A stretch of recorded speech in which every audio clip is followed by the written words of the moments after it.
how to log into Amazon Prime Video account. In order to do so, you may either visit the website or go to the application. For now, we are heading over to the website, which is primevideo.com. Go ahead and open up the website, and once you open up the website, you should be finding this interface. Now, from the given interface, all you gotta do is you may either tap on the sign in button from your home screen, or if you can't find it, you may tap on this profile icon at the top right. And from here, you can find sign in option. Go ahead and tap on it. And it will lead you to the page where you may go ahead and enter credentials.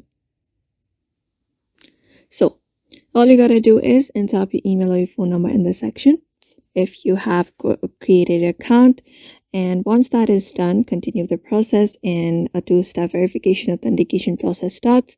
All you gotta do is enter up the 6-digit code, and once that is done, you will be easily logged in into the Prime Video and you will be able to access all of the features from primevideo.com.